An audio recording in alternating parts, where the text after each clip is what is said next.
Good morning, dear student.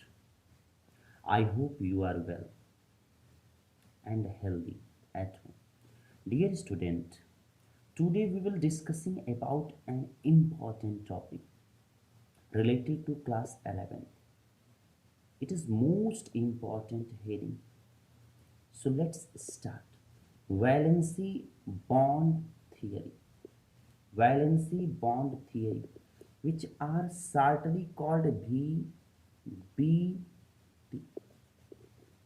Valency bond theory given by Pauling and Slater in 1926 क्यों दिया गया था? Valency bond theory हमें क्या बताता है? तो प्यारे बच्चों, वैलेंसी बॉन्ड थियरी के द्वारा हम किसी भी कंपाउंड के स्ट्रक्चर, बॉन्ड फॉर्मेशन और उसके इंटरनल जियोमेट्री को आसानी से समझ सकते हैं.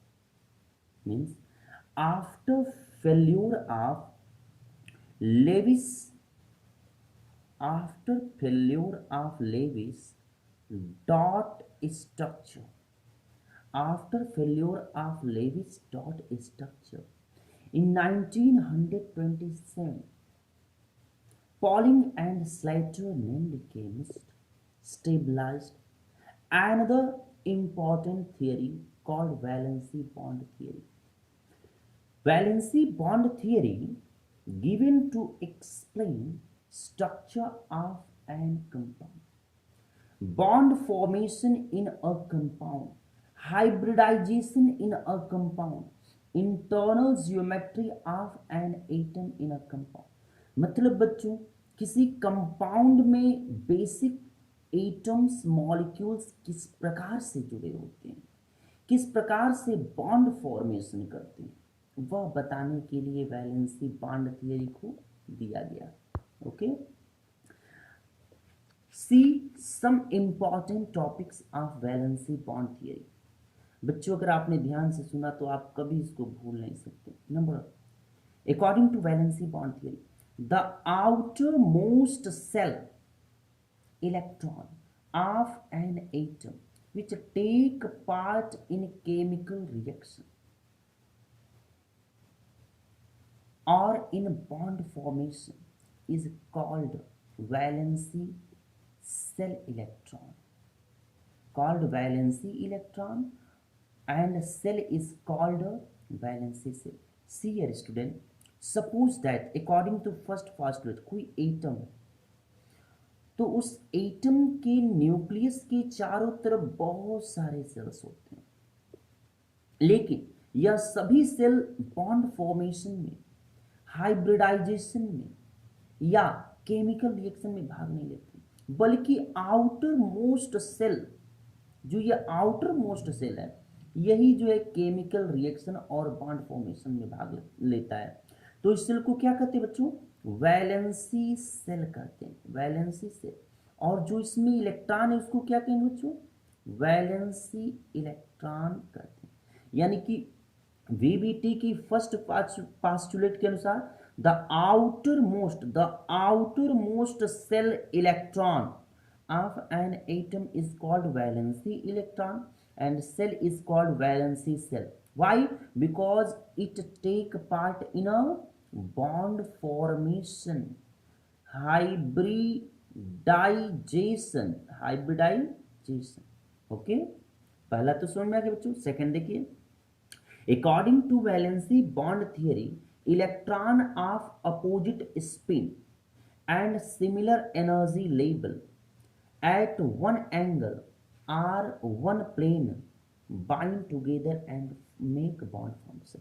मतलब बच्चों कह रहा है, अगर किसी दो एटम के दो आर्बिटल या दो से अधिक आर्बिटल एक ही प्लेन पे हो, एक ही समतल पे हो, एक ही एंगल पे हो, चाहे वो एक्स एंगल पे हो या फिर वाई पे हो या जेड, लेकिन एक एंगल पे सभी आर्बिटल होने चाहिए. और जो उनमें इलेक्ट्रॉन हो वह सिंगल ही हो, अनपेयर्ड हो, लेकिन उनके स्पिन अलग अलग हो.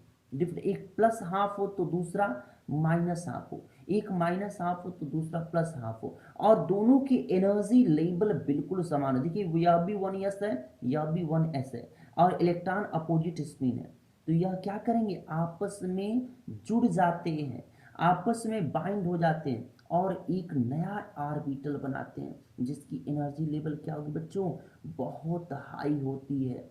और ये क्या होते हैं, पेयर्ड इलेक्ट्रॉन वाले होते हैं। यही तो सेकंड पास्टुलेट कर रहा है।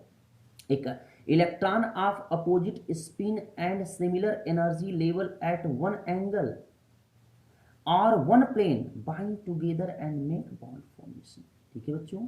थर्ड देखिए, according to valency bond theory, when one orbital overlap some portion of other orbital then bond formation occurs.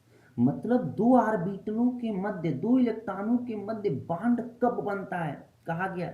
आप सबको पता है बच्चों, एस ऑर्बिटल राउंड शेप होता है, पी ऑर्बिटल डंबल शेप होता है, D orbital double dumbbell shape होता है।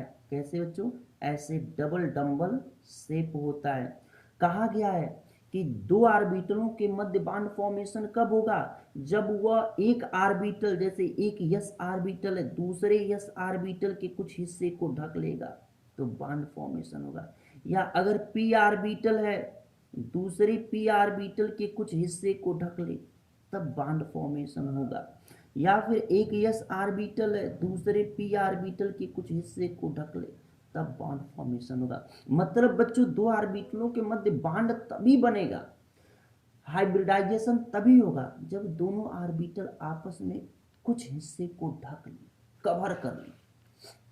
ठीक है ना बच्चों।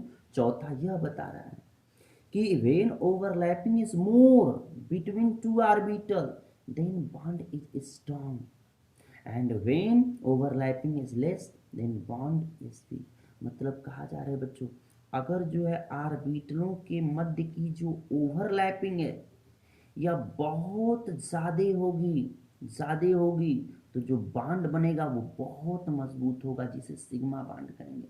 और बच्चों अगर यह ओवरलैपिंग बहुत कम हो, बहुत शार्ट हो ऐसे, तो क्या होगा, बांड बहुत वीक बनेगा।